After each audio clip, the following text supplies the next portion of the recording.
Donc, très heureux d'être ici parmi vous. C'est la troisième fois, si ma mémoire est bonne, que je viens ici, au forum. Toujours avec plaisir. Très content de vous retrouver. Vous avez peut-être noté que j'ai modifié très légèrement le titre de ma conférence. C'était radiographie prête à penser. Et puis, il m'a semblé préférable d'introduire dans le titre même la notion de wokisme dont on parle beaucoup. Le mot est partout aujourd'hui. Et donc, j'ai préféré ce titre, mais ça ne change rien au contenu de ma conférence. Donc, on a toute une série de mots qui se sont succédés depuis pas mal d'années, pas mal de décennies même. On a parlé de prêt-à-penser, c'est mon premier titre, radiographie du prêt-à-penser. On a parlé de bien-pensance. Donc, ça, ce sont des mots un peu désuets qu'on n'utilise plus beaucoup. On a parlé ensuite de politiquement correct, j'y reviendrai, aux États-Unis, à partir des années 80, et puis le terme est venu en France. Et puis aujourd'hui, on parle de wokisme, on parle aussi de cancel culture. J'expliquerai tous ces termes au fur et à mesure de mon exposé. Donc, on va se pencher dans un premier temps sur les origines de ces mouvements, de ces différents mouvements. En un sens, on peut dire que le prêt-à-penser a toujours existé dans toutes les sociétés. Il a connu trois grandes époques que je vais décrire très très vite. Une première époque que j'appellerais religieuse aristocratique. C'est l'époque où une petite classe sociale très minoritaire, une caste même, la noblesse ou le clergé, tenait les rênes de la société. Elle fournissait à l'ensemble de la société des représentations, des idées, des schémas auxquels la société était tenue d'adhérer. Donc tout le monde s'agenouillait en quelque sorte devant ces idées qui étaient transmises par la caste dominante. C'est ce à quoi Kant, le grand philosophe du XVIIIe, s'est attaqué. J'y reviendrai dans la suite de ma conférence.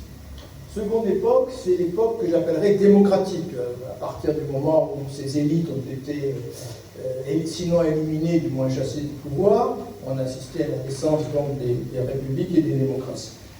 Donc que se passe-t-il? Les choses changent profondément. Une majorité tient le pouvoir. Cette majorité, c'est elle qui détermine les représentations, les idées auxquelles il est scandaleux de s'opposer et même dangereux de s'opposer. Alors il y a deux génies, je les appelle ainsi, qui ont remarquablement décrit à 2000 ans de distance cette démocratie. Le premier, c'est Platon. Pourquoi Platon? Parce que la démocratie est née à l'époque de Platon, en Grèce, à Athènes, et donc il est le premier à avoir décrit de façon très critique d'ailleurs cette démocratie. Et le second, 2000 ans plus tard, c'est aussi un immense intellectuel, c'est Alexis de Tocqueville, au XIXe siècle, qui s'est rendu en Amérique et qui est revenu avec un grand livre de la démocratie en Amérique, qui est un chef-d'œuvre absolu de philosophie politique. Voilà donc ces deux philosophes. Platon, donc, dans la République, et qui décrit l'empire de la démocratie, ce qu'il appelle la démagogie. Pour lui, la démocratie, c'est nécessairement la démagogie. C'est la puissance de l'opinion qui écrase au fond les pensées individuelles. Socrate, qui est seul contre tous condamné à mort par la démocratie athénienne. Et puis Tocqueville. Alors Tocqueville, lui, va parler de tyrannie de la majorité. Je vous lis un petit passage de la démocratie en Amérique qui est assez extraordinaire. Vous allez voir, on croirait que ça a été écrit avant-hier. Voilà ce qu'il dit. Vous êtes libre de ne point penser ainsi que moi, c'est-à-dire comme moi. Sous-entendu dans la démocratie. Votre vie, vos biens, tout vous reste, donc apparemment pas de problème.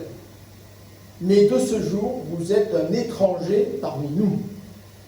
Vous resterez parmi les hommes, mais vous perdrez vos droits à l'humanité.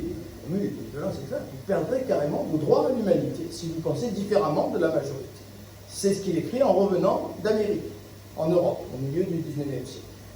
Quand vous vous rapprocherez de vos semblables, ils vous fuiront comme un être impur, presque religieux. Et ceux-là même qui croient à votre innocence, c'est ça qui est très fort comme phrase, je trouve, ceux-là même qui croient à votre innocence, ceux-là même vous abandonneront, car on les fuirait à leur tour.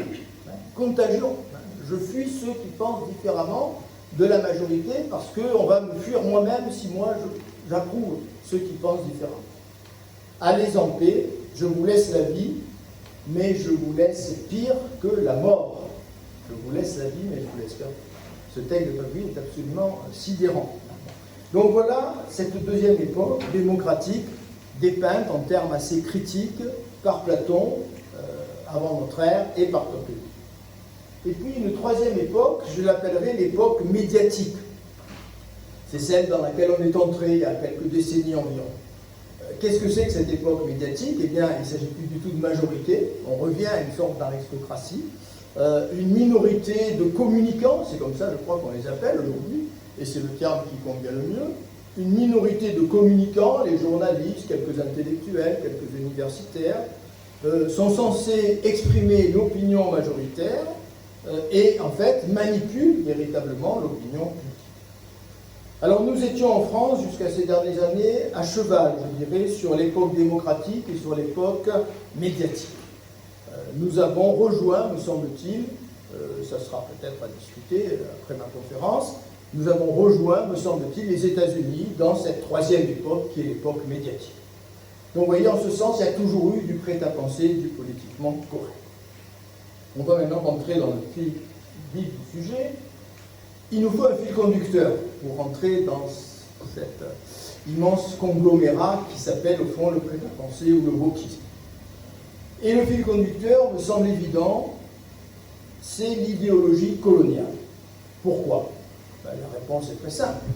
C'est parce que l'Occident a été colonisateur, il a été le grand colonisateur, qu'il est aujourd'hui accusé de tous les maux, qu'il doit sans cesse faire repentance. C'est l'Occident colonisateur qui doit faire repentance et on est au cœur de tout ce qu'on va examiner dans la suite de la conférence. Et donc il me paraît essentiel d'y voir clair sur cette évolution, sur l'évolution de ce qu'on peut appeler, d'un terme un peu passe-partout, l'idéologie coloniale. Il est important d'y voir clair sur l'évolution de cette idéologie pour aborder le wokisme et pour disposer de tous les atouts qui nous permettront d'y voir un peu plus clair dans ce conglomérat. Rappelons, c'est parfois oublié aujourd'hui, que l'idéologie coloniale a été au XIXe siècle, le wokisme finit par nous le faire oublier, une idéologie généreuse, une idéologie progressiste. J'en veux pour preuve, et on pourrait en donner des dizaines d'autres preuves. Un discours de Victor Hugo en 1878. À ma connaissance, Victor Hugo ne passe pas pour un épouvantable personnage. On n'a pas jusqu'à présent déboulonné les statuts de Victor Hugo, mais peut-être que si ma conférence est sur YouTube, ça va déclencher des idées chez certains. Voilà ce qu'écrivait Victor Hugo en 1878 lors d'une réunion consacrée à l'abolition de l'esclavage. Je le cite, c'est assez, j'ai presque envie de dire croustillant, mais le terme convient. Ce n'est pas pour rien, écrit Victor Hugo, enfin dit Victor Hugo, puisque c'est un discours public, que la Méditerranée a sur l'un de ses bords le vieil univers, le nôtre, et sur l'autre l'univers ignoré, c'est-à-dire d'un côté toute la civilisation et de l'autre toute la barbarie. Horrible, hein? Non, de l'autre toute la barbarie. Dieu offre l'Afrique à l'Europe. Prenez-la. Prenez-la non pour le canon, mais pour la charrue. Non pour le sabre, mais pour le commerce. Non pour la bataille, mais pour l'industrie. Non pour la conquête, mais pour la fraternité. Allez, faites des routes, des ports, des villes. Croissez, cultivez, colonisez, multipliez. Clin d'œil à la fameuse phrase de la Genèse, croissez et multipliez. Voilà ce qui crée Victor Hugo. En 1878, l'Europe a cette mission sacrée d'aller civiliser la barbarie de l'autre côté de la Méditerranée. À la même époque ou presque, en 1885, on a un discours célèbre de Jules Ferry, le grand Jules Ferry, le créateur de l'école publique et républicaine. Les enseignants rechignent, me semble-t-il, souvent à citer ce texte de Jules Ferry, ils sont quand même gênés aux entournures, on les comprend. En 1885, voilà ce qu'écrit Jules Ferry. Je répète qu'il y a pour les races supérieures un droit, parce qu'il y a un devoir pour elles. Elles ont le devoir de civiliser les races inférieures.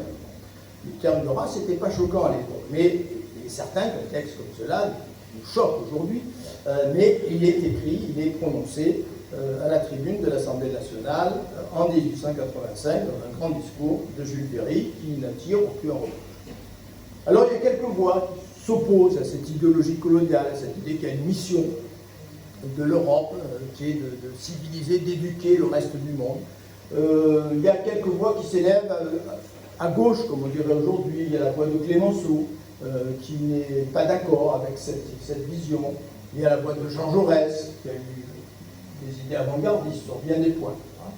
Mais il est important de rappeler que ça nous semble curieux aujourd'hui, c'est à droite, comme dans notre échiquier actuel, c'est à droite que se sont situées les plus grandes oppositions, les oppositions les plus systématiques. Ce sont des hommes qu'on qualifierait de droite aujourd'hui, qui étaient des adversaires du colonialisme, alors que du côté de la gauche, il y avait largement partagé l'idée qu'on allait civiliser, éduquer, que c'était notre devoir, on allait civiliser ce que Ferry appelle les races inférieures. Alors cette idéologie qui était progressiste, qui était humaniste, en tout cas considérée comme telle, elle est devenue nauséabonde un peu plus d'un siècle plus tard. Et ce qui est curieux, c'est qu'elle est devenue nauséabonde bien après la décolonisation. Elle est devenue nauséabonde au début du XXe siècle.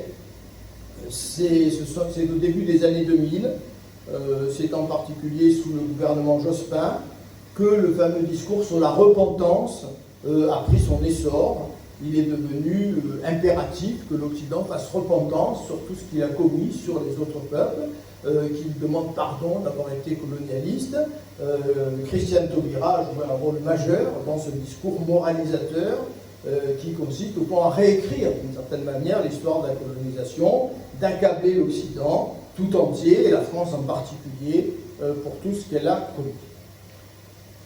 Alors j'attire votre attention sur une distance extraordinaire à l'échelle de l'histoire qui sépare, nous allons voir pourquoi j'ai choisi ces deux dates, 1964 et 2004. 40 ans à peine, c'est très peu à l'échelle des civilisations.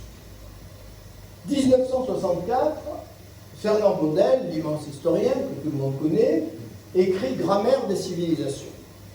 Et dans cet ouvrage, il écrit cette phrase, impensable aujourd'hui. L'islam est la civilisation esclavagiste par excellence. C'est à peu près irréfutable. L'islam a été la première puissance. Les pays relevant de l'islam ont été de grands colonisateurs, ils ont été des négriers, tout cela est connu et su, mais on ne peut plus le dire aujourd'hui. À l'époque de Braudel, ça ne posait aucun problème. 40 ans plus tard, vous avez un excellent historien qui s'appelle Olivier Pétré-Grenouillot, qui écrit un travail tout à fait remarquable, pertinent, fouillé, indiscutable, un travail universitaire vraiment, Les traites négrières, essai d'histoire globale. Eh bien, ce malheureux, 40 ans après Braudel, alors que Braudel n'avait aucun problème quand il dit que l'islam est la civilisation esclavagiste par excellence, ce malheureux historien, il est traîné devant les tribunaux par des associations antillaises qui jugent scandaleuse tout ce qu'il a écrit, alors qu'il a simplement décrit de façon très objective et très rigoureuse cette histoire des traites négrières. Alors, je vous propose maintenant d'emprunter avec moi la machine à remonter le temps. Allons du côté de l'ancêtre de ce qu'on appelle aujourd'hui le wokisme, sur lequel je viendrai bien entendu dans quelques instants, ce qu'on a appelé donc le politiquement correct. Je vais évoquer cette époque à la fois récente et en même temps très lointaine, tellement les choses sont allées vite sur ce plan-là. Nous allons faire à une sorte d'accélération très curieuse et très unique peut-être dans l'histoire. Le politiquement correct, comme ses successeurs dont je parlerai tout à l'heure, il est d'origine américaine. Tout ce dont je vais vous parler est d'origine américaine. Si vous n'aimez pas les Américains, vous allez passer un bon moment. Mais ce n'est pas de ma faute, je fais que décrire. Donc le politiquement correct, c'est le PC des années 80 aux États-Unis. PC, politically correct, ou bien political correctness. C'est ce qu'on appelle donc le PC dans les années 80 aux États-Unis, qui est arrivé en France au début des années 90. Je vous fais remarquer, mais vous en tirez les conclusions que vous voulez, moi je trouve ça assez amusant, que PC en France c'est PC, et que les initiales du politiquement correct sont les mêmes initiales que Parti communiste. Mais chacun tirera les conclusions de son choix de cette proximité que j'ai jugée pour ma part assez intéressante. Alors, quelles sont les origines de ce PC, de ce politiquement correct? Il est né dans les campus américains, comme tous ces mouvements, dans les campus de Californie, et d'ailleurs, ensuite, il a été porté par les vétérans du radicalisme, tout ce mouvement des années 60, des mouvements de libération, en tout cas décrits comme tels, dans les années 60. Il était porté, ce mouvement, par des étudiants qui n'étaient pas des damnés de la terre, qui étaient des enfants de bourgeois ou de riches individus, parce que pour entrer dans ces universités américaines, sauf exception, il faut quand même disposer d'un pactole assez considérable. Donc c'est dans ces universités que les choses ont commencé. Si vous me permettez un petit clin d'œil à une série télévisée qui a marqué notre jeunesse à tous, Les Envahisseurs avec David Vincent, je dirais c'est là que tout a commencé. Alors qu'est-ce que ce mouvement a introduit? Il a introduit d'abord, le PC, une réforme du vocabulaire. Et ça c'est intéressant. Cette modification du vocabulaire, elle fait irrésistiblement penser à ce que le grand George Orwell, dans 1984, un livre que vous avez tous lu, j'en suis persuadé, appelle la novlangue dans 1984. Orwell décrit un régime totalitaire où on modifie complètement le vocabulaire pour manipuler les esprits. Eh bien, c'est exactement ce qui se passe avec le PC. Il n'y a plus de noirs. Les noirs, c'est fini. Il n'y a plus aucun noir. Il y a des Afro-Américains ou des Africains américains. Il n'y a plus d'Indiens. Volatilisés, les Indiens. Il y a des Américains de souche. Le mot indien disparaît totalement du vocabulaire. Il n'y a plus de ghettos. C'est fini les ghettos. Il y a le vocabulaire présent aujourd'hui encore. Il y a des quartiers défavorisés. Il n'y a pas de ghettos. De la censure, on est passé très vite à l'autocensure. Pour éviter de se voir déférer devant le tribunal de la pensée, on prend des précautions, on s'adapte, on s'autocensure, et nous le verrons, cela est allé en s'accentuant de façon terrifiante dans les 20 ans qui viennent de suivre. Alors il a fallu deux éléments pour que ce politiquement correct se développe.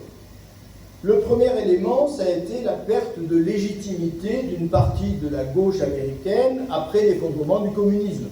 Tant que le communisme était présent, il y avait un modèle d'opposition, on pouvait opposer communisme et capitalisme, on pouvait opposer un modèle qu'on croyait idéal, bon, on est tombé de haut peut-être quand on a appris ce qu'il était réellement, mais certains l'avaient compris depuis longtemps, le système soviétique, on pouvait opposer ce système à l'horrible système capitaliste. Bon, et puis l'effondrement du système communiste a fait que ce modèle a disparu et donc que la gauche américaine a perdu cette légitimité, elle ne pouvait plus se revendiquer d'un contre-modèle, il n'y avait plus de contre-modèle. Et puis le deuxième élément, le plus important peut-être, c'est la montée en puissance de ce qu'on appelle la politique de l'identité, identity politics en Amérique. De quoi s'agit-il? Eh bien, on substitue aux ouvriers, qui étaient les sujets de l'émancipation dans l'ancien système marxiste, communiste, la gauche, si vous voulez, le soutien de ce mouvement ouvrier, libérateur de l'humanité, c'est la lutte finale, je ne vais pas vous la chanter, mais bon, je pourrais. On substitue à ces ouvriers toutes les minorités. On assiste à un changement complet dans la définition même des dominés. Les dominés, ce ne sont plus les ouvriers, les dominés, ce sont tous les minoritaires du fait de leur identité, minorité de genre. C'est là que commencent à apparaître les théories du genre, j'en dirai un mot tout à l'heure. Les minorités ethno-raciales, les minorités d'orientation sexuelle, les minorités religieuses. Toutes ces minorités prennent le relais et offrent ainsi une nouvelle mission à la gauche qui n'est plus là pour défendre des ouvriers qui n'intéressent plus personne. Après, on s'étonne qu'en France, il soit passé du côté de l'extrême droite, mais il ne faut pas s'étonner du tout. On ne défend plus les ouvriers, on défend les minorités. Et donc, le politiquement correct a donné une sorte de nouvelle chance à une gauche qui était en perdition aux États-Unis. Alors, je vous propose une promenade dans cet ancien politiquement correct. Je m'appuierai essentiellement sur deux ouvrages qui sont parus à une année de distance. Le premier a été écrit par un homme que j'ai eu le bonheur d'inviter à la Garde en 2005, Il est mort malheureusement pas longtemps après. Un homme très remarquable qui a écrit une très belle œuvre sur la désinformation, sur le politiquement correct. C'est Vladimir Volkov, d'origine russe, comme son nom l'indique. Il est mort quelques mois après être venu à la Garde. C'est une de ses dernières apparitions publiques. J'étais très fier de l'avoir invité à l'époque. Donc il publie le manuel du politiquement correct en 2001. Un an auparavant, Jean Sévilla, que j'ai eu le bonheur d'inviter la même année à la Garde, ils étaient tous les deux sur la tribune du Gérard Philippe, dans une belle manifestation que j'avais eu le bonheur d'organiser. Jean Sévilla, qui était à l'époque directeur du Figaro Magazine, publie Le terrorisme intellectuel de 1945 à nos jours. Alors je vais surtout m'appuyer sur Volkov. Volkov met en évidence 7 dominantes qu'on va passer en revue rapidement du politiquement correct. Si je m'arrête un moment sur ces 7 dominantes, c'est que vous allez voir, ça n'a pas vieilli d'une ride. Ce que Volkov dénonce, pointe comme les dominantes du politiquement correct, c'est ce qu'on retrouve aujourd'hui dans ce qu'on appelle le wokisme, très exactement. Première dominante, le misérabilisme. Je cite Volkov, contrairement aux sentiments des époques qui ont précédé la nôtre, où la sympathie spontanée du public allait généralement aux héros vainqueurs, la nôtre s'adresse de préférence aux minables vaincus, aux losers, aux pauvres petits. En plaignant, certains ont la sensation de se grandir, alors qu'en admirant, ils croiraient se diminuer. Il est bon don de plaindre, en plaignant, je me donne de moi-même une bonne image, l'admiration devient douteuse. Donc, première idée, ce misérabilisme. Deuxième dominante, l'égalitarisme, non pas l'égalité, mais l'égalitarisme, le rejet de toute sélection, de toute hiérarchie, la dénonciation des concours, la dénonciation des notes dans les classes, etc. On a connu tout ça, vous en savez autant que moi sur le sujet. Troisième élément, le rousseauisme, qu'on peut appeler aussi table rasisme. Alors j'écarte l'idée de savoir si c'est vraiment les idées de Rousseau ou pas, ça nous mènerait beaucoup trop loin, mais vous comprenez de quoi il s'agit, cette idée d'être enraciné.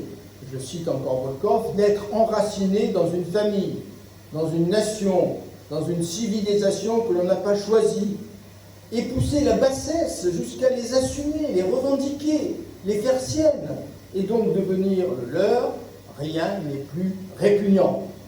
C'est de l'humour, vous avez compris, il faut dire ça au second degré, rien n'est plus répugnant que de se revendiquer de racines, d'une origine, de particularités, tout ça est tout à fait scandaleux. Quatrième dominante, l'apologie de l'homosexualité. Alors, bien entendu, nul ne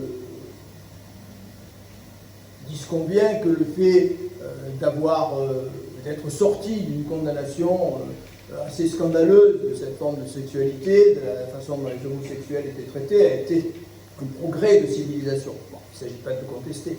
Mais l'apologie de l'homosexualité a pris des proportions, je dirais, presque extravagantes, et c'est cela que pointait Volkov comme une des dimensions du politiquement correct. Cinquième élément, le devoir de mémoire à géométrie variable. Et là, Volkov cite un exemple qui avait été repris dans le petit colloque que j'avais organisé à la Garde, le massacre de Katyn.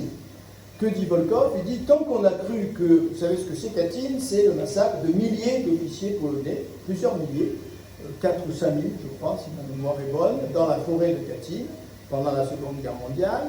On a longtemps cru que ce massacre avait été opéré par les nazis. Alors, tant qu'on a cru que le massacre des officiers polonais était le fait des nazis, on citait régulièrement le massacre de Katyn. Et puis un jour, on apprend que pas du tout.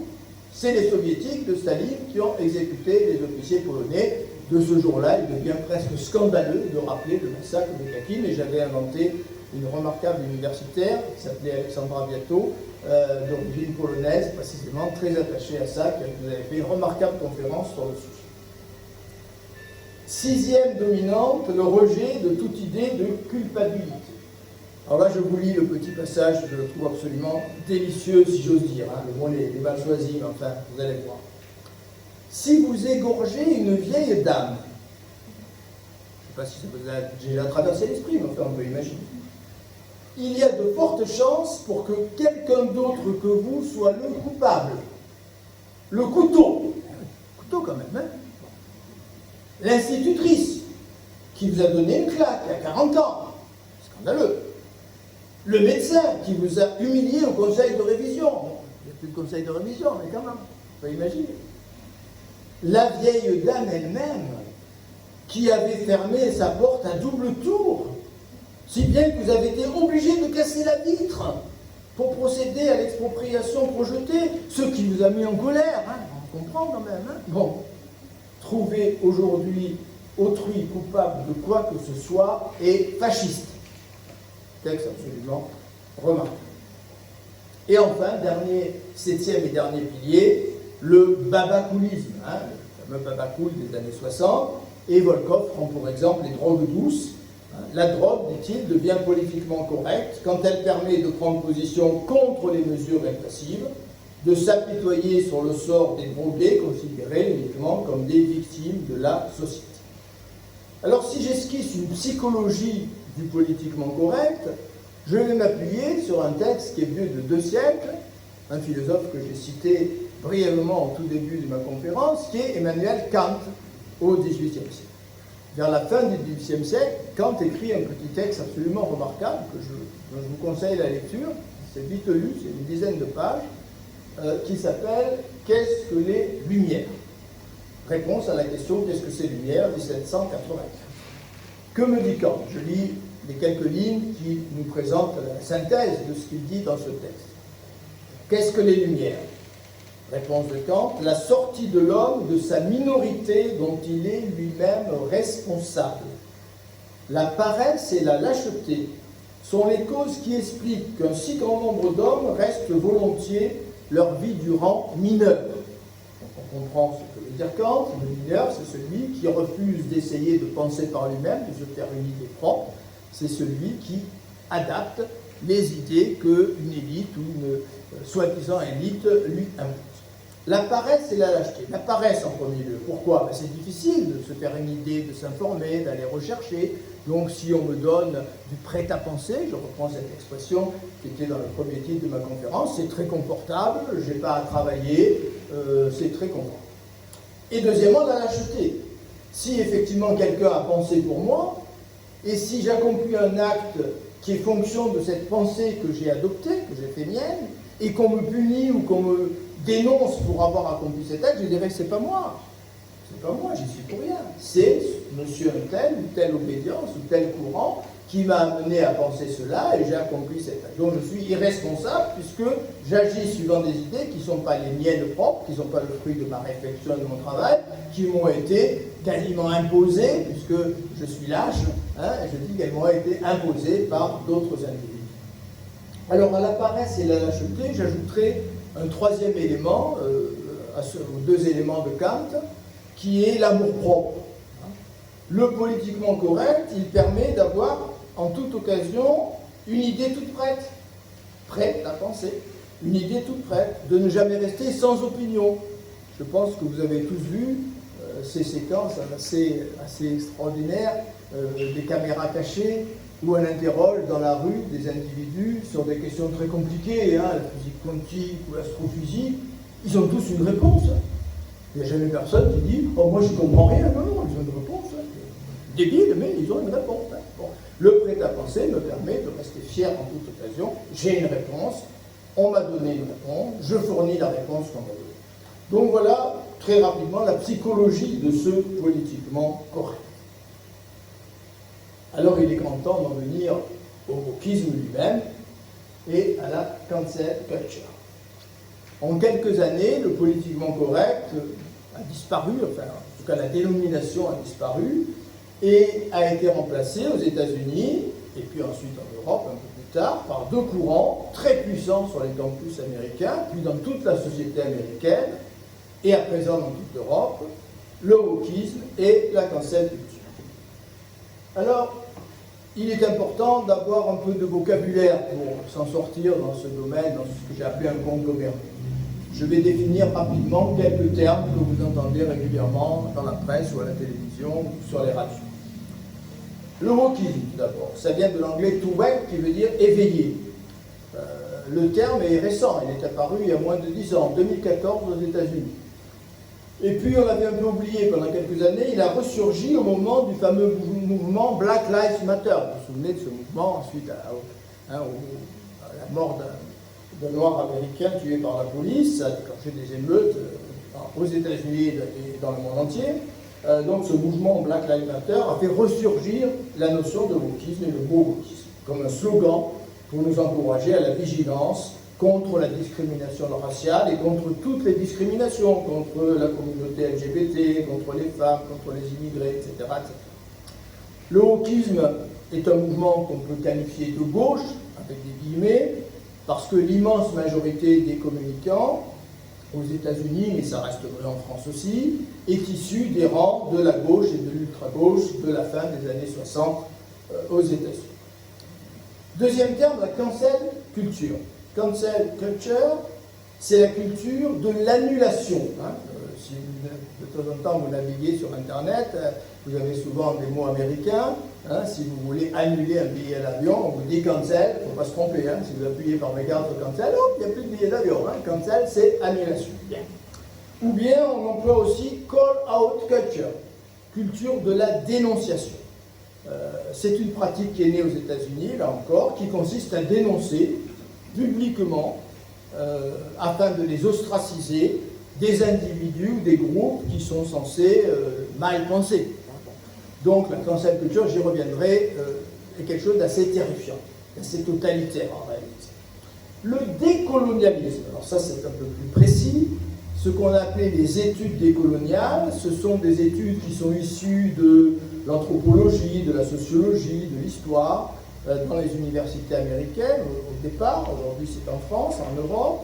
Ce qui est curieux, c'est que ce décolonialisme apparaît alors que les colonies ont toutes obtenu leur indépendance, c'est la fin de la colonisation, dans les années 50, 60, 70. Bon, eh bien après la décolonisation, on a ce mouvement décolonialiste qui consiste à dire, au fond, l'Occident reste dans ses gènes, dans sa nature la plus profonde, colonisateur. C'est pas parce qu'il a décolonisé ses colonies qu'il n'est pas colonisateur. Et donc c'est une attaque en règle contre la structure même du monde moderne qui serait colonial dans son essence. L'indigénisme, alors c'est un terme un peu moins employé, un peu plus technique, qui est apparu en Amérique du Sud, en Amérique latine, qui avait pour origine une préoccupation légitime, celle de faire attention, de prêter attention aux conditions des Amérindiens, qui sont souvent des conditions difficiles, on le sait, mais il s'est élargi considérablement. L'indigénisme, au fond, c'est l'idée qu'il ne faut pas vouloir intégrer, c'est un combat contre l'intégration. Il ne faut pas vouloir intégrer des populations minoritaires à la communauté nationale, parce que ça, c'est un modèle scandaleux, c'est le modèle de l'État-nation. Vous avez tout ce débat aujourd'hui, vous le connaissez, intégration, assimilation, etc. Et donc, ce modèle, il exclut en fait les populations qu'il est censé accueillir et intégrer. Et donc, l'indigénisme, c'est une dénonciation de cette assimilation. Et enfin, le racialisme. Alors, je vais m'arrêter un peu plus sur le racialisme. C'est évidemment le plus intéressant et le plus troublant des termes que je viens d'indiquer.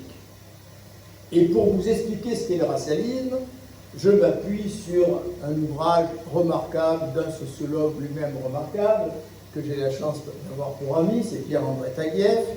J'ai eu le bonheur de participer en 2020 à un ouvrage d'hommage collectif qui a été rendu à Pierre-André Taguieff, c'est un gros pavé qui s'appelle La modernité discutée. J'ai eu le privilège d'écrire un article dans ce gros volume. Taguieff est un homme pour qui j'ai une très grande estime. Il a écrit en 2020 un ouvrage qui s'intitule L'imposture décoloniale, science imaginaire et pseudo-antiraciste. Je cite Taguieff. La définition antiraciste du racisme, c'est ça dont il s'agit, la définition antiraciste du racisme, a été fabriquée par des militants afro-américains révolutionnaires à la fin des années 60. Qu'ils en soient conscients ou non, les Blancs seraient des dominants et des racisants. Il s'ensuit, ça paraît logique, que le racisme anti-blanc ne peut pas exister. ne peut pas y avoir de racisme anti-blanc, puisque c'est nous les racistes. C'est pas possible qu'il y ait un racisme anti-blanc. C'est là un article de loi fondamental du nouveau catéchisme, entre guillemets, anti-raciste. Du même coup, vous avez, sur les campus américains, des manifestations telles que celle-là. Black is beautiful, black is excellent, black is pain, black is joy, black is evident. Si ce n'est pas du racisme, je ne sais pas comment il faut appeler ça. Non. C'est dorénavant la couleur noire qui est devenue la belle couleur. Les blancs sont honnis, on vomit sur tout ce que les blancs ont produit tout au long de l'histoire. Cette notion de race qu'on croyait derrière nous revient en force, et elle ne revient pas par l'extrême droite ou par les néo-nazis, elle revient par la gauche américaine, par les campus californiens, etc., etc. Alors, quelles sont les dominantes de cette idéologie wokiste? Je procède un peu comme j'ai procédé pour le politiquement correct avec Volkov. Première dominante, la civilisation occidentale est la seule responsable de tous les maux de la planète. La seule responsable. Lorsque on constate, et malheureusement on le constate régulièrement, des phénomènes troublants et choquants dans nos sociétés, d'antisémitisme, dans nos banlieues, qui va jusqu'à l'assassinat d'une vieille dame, ça a suffisamment défrayé l'actualité, cette affaire. La violence contre les femmes, les viols collectifs, la haine des Français, le racisme anti-blanc, le djihadisme. Eh bien, lorsque on dit à l'adepte du wokisme, mais regardez, il y a quand même des choses un petit peu choquantes, il répond que ce sont les expressions d'un malaise dont nous sommes, nous les Blancs, responsables. Le racisme, ce n'est pas celui qui agresse un Gaulois, suivant le vocabulaire de certains, c'est celui qui s'indigne de cette agression. Alors bien sûr, et heureusement, et pour combien de temps, j'en sais rien, la vision que veulent imposer les wokistes, elle est rejetée par l'immense majorité de la population. Mais le drame, c'est que plus elle est rejetée, plus deviennent radicaux ceux qui sont les adeptes de cette idéologie. Je cite un historien pour montrer à quel point l'université a été pénétrée par ces mouvements. Il s'appelle Daniel Lindenberg. Voilà ce qu'il écrit. Vous allez voir que c'est quand même un peu fort de café, si vous me passez l'expression.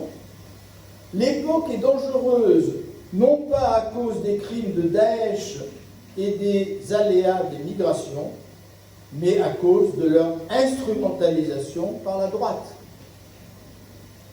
Ce qui est dangereux, ce n'est pas les 180 morts ou 200 de la promenade des Anglais, ce n'est pas les 300 morts du Bataclan, non, c'est pas ça, c'est pas dangereux, ça, c'est rien ça. Ce qui est dangereux, c'est l'islamophobie dont se réclament certains à cause de ces effets.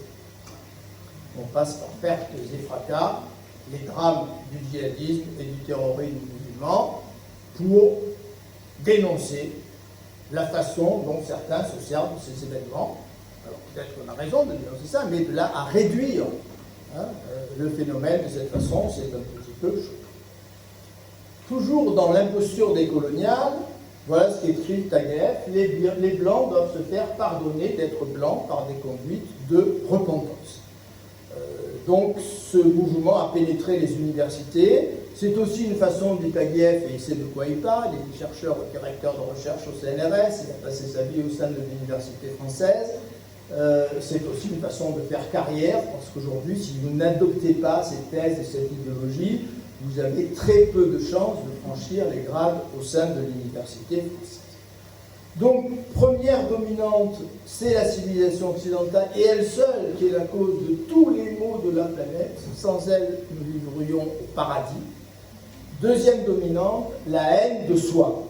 Et là, je tiens à rendre hommage à un précurseur remarquable, que vous connaissez sans doute, qui est Pascal Bruckner. Il y a près de 40 ans, cet excellent philosophe, essayiste, et qui est aussi homme de théâtre, qui est Bruckner, a écrit un livre qui n'a pas pris une ride. Vous pouvez le relire sans vous ne perdrez pas votre temps. Le sanglot de l'homme blanc, très beau titre, mais c'est le sous-titre ici qui m'intéresse. Tiers-monde, culpabilité, haine de soi. À ma connaissance, Taguieff, pas Taguieff, mais Bruckner est le premier qui a pointé cette véritable haine de soi-même qui s'est installé petit à petit dans nos sociétés occidentales et européennes.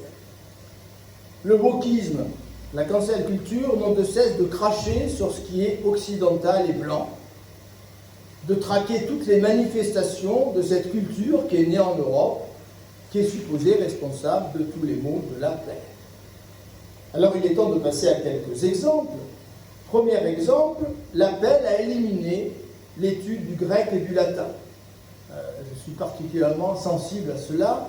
Moi, je suis fils d'un latiniste éminent. J'ai étudié bien sûr le grec et le latin. À l'époque, on appelait ça faire ses humanités. Vous connaissez ce vocabulaire. Il paraissait essentiel pour être un être cultivé, de passer, de se réenraciner dans ces racines gréco-latines qui ont été à l'origine de notre culture et de notre civilisation. Voilà ce qui se passe aux États-Unis aujourd'hui. L'université de Princeton a décidé que le grec et le latin ne seraient plus obligatoires. Je vous le donne en mille, non pas pour étudier l'histoire ou la philosophie ou les langues, en lettres classiques. En lettres classiques. Il n'est plus nécessaire d'étudier, et il est même presque interdit d'étudier le grec et le latin en lettres classiques. Comment peut-on lire Homère alors qu'il était raciste et misogyne, demande un étudiant de Princeton.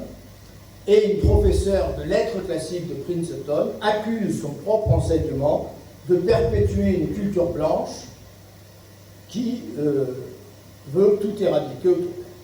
Je cite cet universitaire: la culture gréco-romaine a instrumentalisé, a été complice sous diverses formes d'exclusion, d'esclavage, de ségrégation, de suprématie blanche, de destinée manifeste et de génocide culturel. Pas moins. Donc voilà un exemple des ravages opérés par le wokisme. On veut interdire l'étude du grec et du latin en lettres classiques, j'insiste longtemps. L'helléniste Pascal Charvet, remarquable helléniste français, nous dit que ce wokisme, c'est un nouveau puritanisme, qu'il entraîne une forme de totalitarisme de la pensée. La formule est violente, peut-être, mais en tout cas, elle est intéressante. Le troisième élément, je voulais indiquer, je voudrais y revenir en creusant un petit peu les choses, l'étonnant retour de la race. Un anthropologue français qui s'appelle Jean-Loup Amsel a publié il y a 8 ans un ouvrage tout à fait remarquable dont on a trop peu parlé, Les nouveaux rouges-bruns, le racisme qui vient. Je cite une phrase de ce livre. Nous sommes entrés depuis quelque temps en France dans une nouvelle ère, celle d'une société raciale, où la race vaut pour le social. Les conflits qui traversent la société ne sont plus appréhendés en termes de classe, mais dans une perspective ethnique. On retrouve un peu ce qu'on disait tout à l'heure. On a abandonné les luttes de classe, la classe ouvrière, le vieux discours partisan. On est braqué sur les minorités. Et donc, cette notion de race qu'on croyait abandonnée, que seuls les néo-nazis parlaient encore de race sur la planète, eh bien, cette notion de race refait surface et elle nous vient tout droit des campus américains, du wokisme, de la cancel culture. Je prends un exemple très révélateur qui s'est déroulé au Québec. En 2018, c'est tout récent, un dramaturge québécois qui s'appelle Robert Lepage a vu 2 de ses pièces annulées, interdites, coup sur coup. La première, qui s'intitulait Slave, S-L-A-V, esclave, était un hommage aux victimes de l'oppression. Elle tournait autour de chants d'esclaves. Et la seconde présentait un regard original, je dirais, sur les Amérindiens par rapport au regard blanc qui avait dominé jusqu'alors. Donc Lepage était persuadé, et on peut se mettre à sa place, qu'avec ces 2 pièces, il allait au contraire avoir les faveurs de la critique, être applaudi par tous les wokistes qui sont très nombreux au Canada et au Québec en particulier. C'est pas du tout ce qui s'est passé. Sans le savoir, Lepage était en retard sur la radicalisation du wokisme. Qu'est-ce qu'on lui a reproché? On lui a reproché de faire chanter des chants d'esclaves noirs par des acteurs blancs, et on lui a reproché de ne pas avoir demandé l'autorisation aux minorités dont il parlait dans sa pièce de théâtre de les avoir utilisées et mis en scène. Voilà ce qu'il répond. À partir du moment où il ne nous est plus permis de nous glisser dans la peau de l'autre, le théâtre s'en trouve dénaturé, empêché d'accomplir sa fonction première. Les militants anti-slaves ont soutenu qu'il était illégitime qu'une blanche puisse reprendre les chants composés par et pour des noirs, ce qui était le cas dans la pièce de théâtre. Donc on n'a plus le droit de se mettre à la place de l'autre. Il n'y a que des noirs qui peuvent chanter des chants de noirs, il n'y a que des noirs qui peuvent incarner des noirs. Voilà où on en est dans le théâtre du Québec, et vous verrez dans un instant, on a un exemple assez similaire en France il y a 2 ans. Donc voilà quelques exemples, on en donnera d'autres dans un instant. Quelle est la stratégie du wokisme? Parce qu'il faut y voir clair sur la stratégie du wokisme si on veut être averti, peut-être si vous en êtes d'accord, mais ce n'est pas forcément le cas, on verra ça tout à l'heure, lutter contre cette idéologie assez perverse et assez dangereuse. Le premier objectif du wokisme, c'est comme ça que ça s'est passé aux États-Unis, c'est comme ça que ça a démarré en France, c'est de pénétrer le monde universitaire. L'université et les médias sont les vecteurs fondamentaux du wokisme. L'université est aujourd'hui le théâtre d'un affrontement très violent mené par les tenants de la déconstruction, ce qu'on appelle la déconstruction, et c'est ce qu'a noté un observatoire qui est critiqué par certains, mais qui fait un travail assez sérieux, l'Observatoire du décolonialisme et des idéologies identitaires, qui a publié déjà plusieurs rapports. Le premier s'appelait « Rapport sur les manifestations idéologiques à l'université dans la recherche ». L'idée de ce laboratoire montre que cet observatoire montre qu'effectivement l'université est vraiment envahie, et il donne quelques exemples intéressants. J'en ai retenu un, je le trouve assez savoureux. Voilà l'exemple d'une thèse défendue aujourd'hui par un chercheur universitaire. Je vous donne simplement le titre. Je pense que ce titre suffira à vous faire comprendre peut-être le ridicule dans lequel nous nous trouvons. Décoloniser la Vénus, le mythe de la naissance de l'Aphrodite, sa réception classique à la Renaissance et la constitution d'un corps théorique esthétique décolonial. Voilà le sujet qu'il faut aujourd'hui présenter devant un jury si on veut espérer être admis, franchir les grades de l'université. C'est évidemment, moi qui suis passé en France dans mes derniers doctorats d'État, je suis assez consterné évidemment quand je découvre ces choses. Donc, pénétration de l'université, pénétration dans les écoles. Nous assistons, et vous le savez sans doute, à ce qu'on pourrait appeler un véritable formatage scolaire. J'ai retenu dans la presse, il y a quelques mois, cette confidence assez terrible d'une jeune élève. Elle avait suivi avec ses camarades un cours sur la colonisation, sur le racisme, etc., etc. Et voilà ce qu'elle écrit. Tout a changé dans la classe. Nous nous entendions bien. Il y avait de la solidarité, du respect entre nous. Mais certains ont commencé à se voir comme des victimes de racisme, à ne parler que de cela. La boucle WhatsApp de la classe est devenue un champ de bataille, avec 2 camps qui s'affrontaient. Il y avait les blancs accusés de racisme et les basanés, entre guillemets, de la classe qui parlaient d'esclavage, de colonialisme, d'inégalité. Ce cours n'a pas fait réfléchir, il a installé un climat de haine. Il a transformé en victimes certains de mes camarades qui allaient très bien jusque-là. Ce témoignage vaut ce qu'il vaut, mais il est quand même assez touchant, je pense, parce qu'il montre comment, sous prétexte d'ouvrir les yeux de nos enfants, on crée en réalité des victimes qui ne se percevaient pas comme telles, qui deviennent victimes à partir du moment où elles ont assisté à ces cours très manipulateurs. Et je vous donne un deuxième exemple de panneau scolaire. Débat en moyenne et grande section de maternelle, qu'on commence à introduire à l'école primaire, en CE1 ou CM1 ou CM2, des petits débats, pourquoi pas, hein, sur la différence des sexes, l'inégalité, la condition des femmes, pourquoi pas. Mais là, nous sommes en maternelle. Débat sur l'égalité garçons et filles.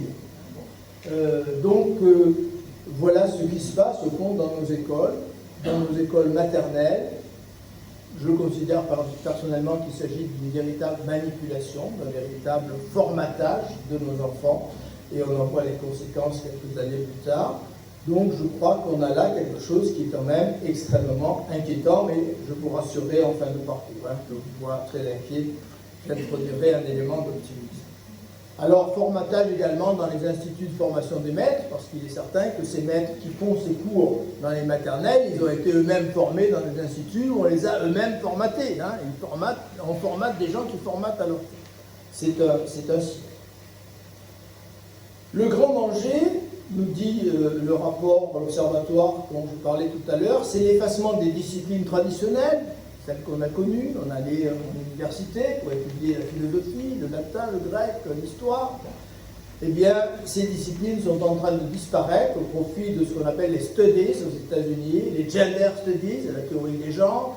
On en a beaucoup parlé, je ne les reviens pas, je pense que vous savez de quoi il s'agit, les post-colonial studies, toutes ces disciplines, entre guillemets, qui n'en sont pas en réalité, hein, venues des États-Unis, sont en train petit à petit de remplacer les disciplines traditionnelles. Alors, je vous donne un exemple historique qui est assez intéressant. Le cas historique de Justine Sacco. Qui est Justine Sacco? Je ne sais pas si vous en avez entendu parler. C'est une Anglaise qui, en 2013, donc il y a presque 10 ans, prend l'avion à Heathrow, à Londres, pour se rendre en Afrique du Sud, où vit une partie de sa famille. Et avant le départ, elle s'ennuie un peu dans le hall de l'aéroport, et puis elle va tweeter, un tweet un peu maladroit, un peu niais, reconnaissons-le, je ne vais pas le contester. En route pour l'Afrique, j'espère que je ne vais pas choper le sida, je blague, je suis blanche. Bon. Parce qu'effectivement, c'est une immense majorité de Noirs qui sont atteints du sida en Afrique du Sud. Bon, c'est maladroit, bon. Mais bon, elle coupe son téléphone, elle le met en mode avion, elle monte dans l'avion, 12 heures d'avion. Elle avait un compte Twitter où elle avait 125 abonnés, c'est-à-dire personne ne regardait son compte Twitter. Quand elle arrive à l'aéroport en Afrique du Sud, elle ouvre son téléphone, il y a des centaines et des centaines de messages, elle ne comprend pas ce qui s'est passé. En 12 heures d'avion, elle a perdu son travail, elle avait un poste important dans une maison d'édition à Londres, elle a perdu son fiancé qui lui a dit qu'il ne voulait plus entendre parler d'elle, elle a perdu l'estime de sa famille, ses amis, sa famille d'Afrique du Sud n'a pas voulu la recevoir, etc. Et évidemment, pendant 12 heures, elle n'a pas pu répondre, parce qu'elle ne savait pas ce qui se passait. Et donc, comme elle ne répondait pas, il y a un site qui a été créé sur le fait qu'elle ne répondait pas, qui a été regardé par des milliers de personnes.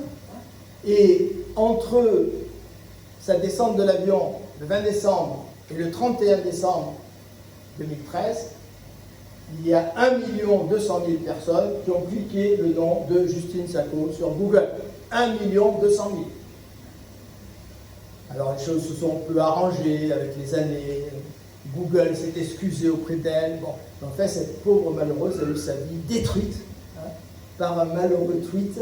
Donc on est vraiment dans le walk-in, la surveillance, la dénonciation. Hein, on met en pâture à l'opinion publique quelqu'un qui a commis une petite maladresse, hein, presque insignifiante, et qui voit sa vie quasiment détruite. Alors quelques exemples français. Une Miss France, il y a quelques années, 5 ou 6 ans, a été accusée de racisme parce qu'elle a fait l'éloge de ce qu'elle a appelé la crinière de Lyon, d'une candidate à Miss France qui était antillaise, je crois, parler de crinière de Lyon, absolument scandaleux, elle a dû s'excuser publiquement. Le footballeur Griezmann a dû présenter des excuses publiques parce qu'il s'était grimé en joueur des Harlem Globetrotters, c'était noirci le visage, c'était banal, il y a un certain nombre d'années. Non, il a dû s'excuser publiquement. Des pompiers, de malheureux pompiers qui sont agressés, encore l'autre jour à Paris. Ils vivent des temps durs, les pompiers. Pourtant, ce sont des hommes extraordinaires. Des pompiers ont dû répondre aux accusations de leur hiérarchie parce qu'ils avaient affirmé que quand ils étaient en intervention, ils ne se souciaient pas du genre ou de la race des gens qu'ils sauvaient des humains. Interdit de dire ça, ils ont dû s'excuser publiquement et ils ont été réprimés par leur hiérarchie d'avoir dit ça.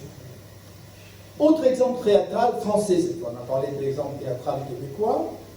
En mars 2019, c'est pas très vieux, une faction de militants antiracistes a empêché à la Sorbonne une représentation de la pièce d'Échille, le tragédien grec, le dramaturge grec, les suppliantes d'Échille. Elle l'a accusé de blackface. La mise en scène avait noirci, comme avait fait Griezmann, le visage de certains comédiens qui étaient censés incarner des hommes de couleur. Eh bien, scandale absolu, la pièce est boycottée, on interdit la pièce. Une journaliste qui s'appelle Isabelle Barberis a écrit une phrase très intéressante au lendemain de cet événement. Elle a écrit « Si l'acteur blanc se grime, ils seront coupables de blackface. S'il ne se grime pas, on le clouera au pilori pour whitewashing. Tu te grimes, tu es coupable, tu te grimes pas, tu es coupable aussi. » On est exactement dans la situation que l'école de Palo Alto, vous vous souvenez peut-être de cette belle école américaine, appelée le double bind, la double contrainte. Je fais blanc, on m'accuse, je fais non blanc, on m'accuse aussi. Il n'y a pas de solution. Il n'y a pas de solution. Je suis coincé quoi que je fasse. Et si je réponds, je suis encore plus coincé, parce que répondre, c'est aggraver encore son cas. Il n'y a pas de solution possible, comme la pauvre anglaise dont je parlais tout à l'heure. Toutes ces histoires ont pour point commun une nouvelle pratique qu'on appelle le name and shame, nommer et faire honte, nommer et dénoncer, qui nous vient des États-Unis. Alors en bon français, cela a un nom, ça s'appelle le pilori. Si vous ouvrez le Littré, vous n'avez pas besoin d'ouvrir le Littré, je suis persuadé pour ça, vous découvrez que le pilori, c'était ce poteau attaché à un criminel, avec un carcan autour du cou, pour l'exposer à la vue du peuple. C'est exactement ce qui se passe aujourd'hui. Bon. Le principe est le même. On exhibe la faute de quelqu'un en le donnant en pâture à l'opinion publique sur les réseaux sociaux en particulier, parce que les réseaux sociaux, évidemment, jouent un rôle majeur dans tout ça.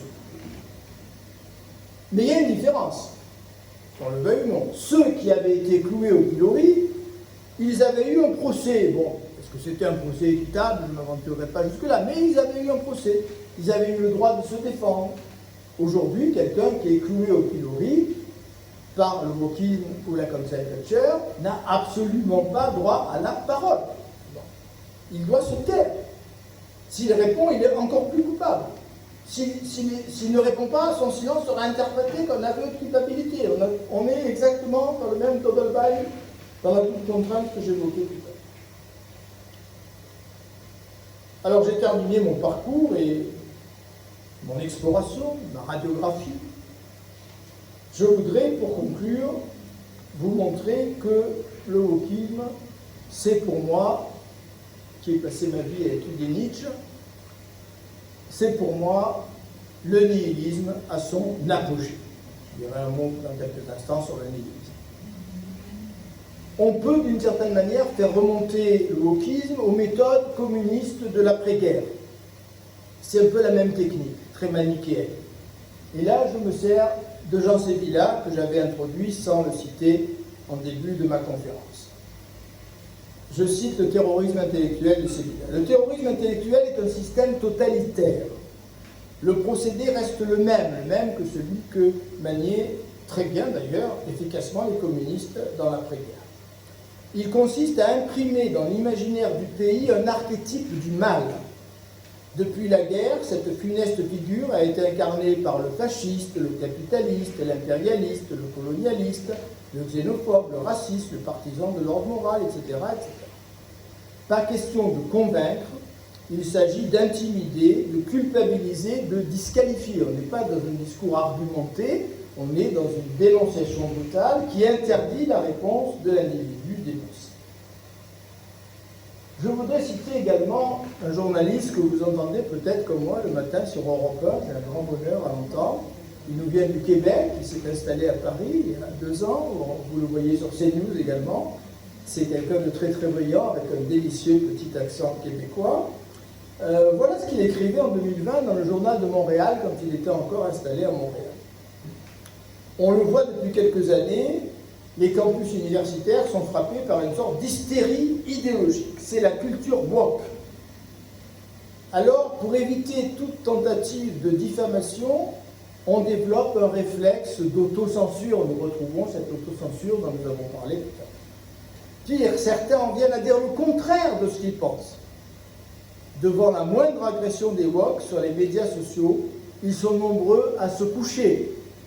Peut-être est-ce parce qu'ils manquent de conviction, qui a des opinions molles plutôt que des idées fortes, risque de se liquéfier au moindre choc. C'est très bien écrit.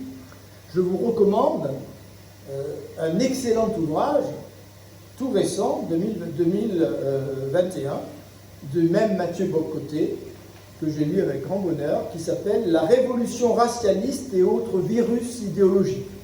Une très très belle ouvrage, hein, La révolution racialiste et autres virus idéologiques. Alors le wokisme, c'est ma conclusion, je dirais qu'il est profondément nihiliste.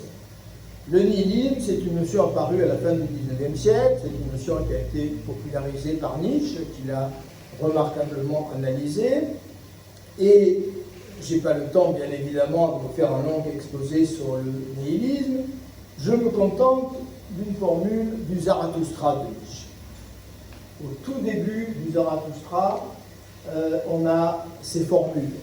Nietzsche décrit celui qu'il appelle le dernier homme qui ressemble étrangement à certains de nos contemporains. Pas de pasteur, un seul troupeau, chacun veut la même chose, tous sont égaux. Et puis vous avez cette phrase absolument extraordinaire. Celui qui sent d'une autre manière à l'asile des fous, il entre de plein gré. La pression du groupe, et Platon l'avait déjà dit à sa manière, mais Nietzsche n'aime pas beaucoup Platon, c'est pour ça qu'il aurait pu le citer. La pression de la foule, la pression de la masse, la pression de la majorité est telle que celui qui ne pense pas comme la majorité se sent malade, atteint d'une pathologie plus ou moins.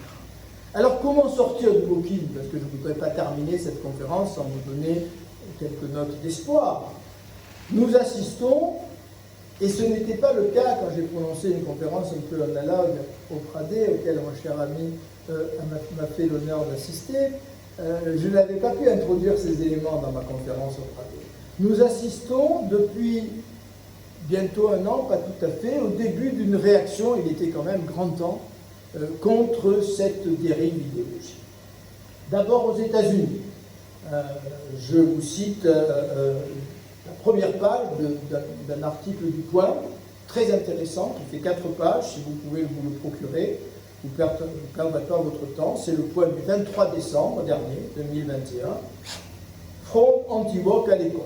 On nous décrit en 4 pages tout ce qui est en train de se passer aux États-Unis contre le wokisme, dans les universités, dans les écoles. C'est un mouvement qui est en train de monter en puissance et qui a certainement beaucoup d'avenir. Hein, après des années, je dirais, d'autocensure, c'est le mot. Hein. Les esprits se réveillent, les individus s'insurgent, se rendent compte de la manipulation scandaleuse dont ils sont victimes et les choses évoluent. En France, alors c'est beaucoup plus récent, c'est au mois de janvier, les 7 et 8 janvier dernier, un colloque s'est réuni en Sorbonne, un colloque anti-woke, un colloque très officiel qui réunissait des universitaires, des journalistes, qui a été ouvert par Jean-Michel Blanquer, le ministre de l'Éducation nationale, donc c'est pas un colloque clandestin qui s'est tenu dans la marginalité, et ce colloque a développé des réflexions tout à fait intéressantes. J'ai pas eu l'occasion de voir si les actes du colloque avaient été publiés ou pas, mais ça mérite d'être suivi. Mais en dehors de ces réactions, on va dire que la seule issue, elle est dans l'effort intellectuel, elle est dans l'esprit critique, elle est dans le doute. Et c'est ce que disait le regretté Volkov, dont j'ai parlé au début de cette conférence. Je le cite une dernière fois. Le politiquement correct est ennemi aussi bien de la vérité que du doute. C'est donc par amour de la vérité et par le goût du doute, travaillant ensemble à la façon d'un couple en mécanique, un couple de force, qu'il faut chercher à retrouver cette liberté de penser qui fut la nôtre et dont il ne suffit pas de déplorer la perte. Alors oui, le goût de la vérité, oui, le goût du doute, mais j'aimerais rajouter un dernier élément. L'une des meilleures armes dont nous disposons, c'est peut-être l'ironie, c'est peut-être la dérision, celle dont on sublimement su faire preuve de nos grands hommes du XVIIIe siècle français, les Voltaire et les autres, Candide, Zadig. Alors je me suis amusé à me mettre un peu à leur école, très humblement, très modestement, rassurez-vous, je ne me prends pas pour Voltaire. Je me suis amusé, pour terminer cette conférence, à vous présenter les 10 commandements du wokisme. 10 commandements, parce que le chiffre 10 c'est évidemment parce que sacré, c'est les 10 commandements de la Torah. Donc je vous propose les 10 commandements du wokisme, à vous de savoir si vous voulez les adopter ou si au contraire ils vous renforceront dans votre rejet du wokisme. Premier commandement: tous les matins tu te flagelleras en demandant pardon pour le crime de tes ancêtres blancs. N'oubliez pas, tous les matins. Deuxième commandement: tu élimineras de ton vocabulaire tous les mots qui rappellent la domination des tiens, blanc, civilisation occidentale, masculin. Donc il y a un certain nombre de mots à rayer définitivement du vocabulaire. On retrouve la note de Orwell. Troisième commandement: tu exigeras la présence dans tout spot publicitaire et dans toute série télévisée d'autant de noirs, de jaunes et de maghrébins que de blancs. C'est pas la peine d'exiger, on y est pratiquement, mais on peut peut-être exiger un peu plus. Tu exigeras la présence dans tout spot publicitaire, dans toute série, d'autant d'homosexuels masculins, de lesbiennes et de transgenres que d'hétérosexuels. On y est, si vous regardez ici. Cinquième commandement: vous avez encore le droit d'être hétérosexuel, mais il faut être discret. Ne vous en vantez pas, tu ne vanteras jamais l'hétérosexualité. Sixième commandement: tu te garderas d'évoquer les contenus des cultures qui ne sont pas la tienne, laissant ce privilège aux membres de ces cultures. C'est le cas du Québec et de... Septième commandement: tu substitueras à l'archaïque défense de la classe ouvrière la défense des minorités sexuelles, ethno-raciales, religieuses, auxquelles tu dois consacrer tous tes combats. Huitième commandement: tu ne soupçonneras jamais de racisme un individu non blanc, sachant que seul un blanc peut être raciste au sens strict du terme. Neuvième commandement: lors de chaque attentat islamiste, tu brandiras bien haut le drapeau du péril islamophobe.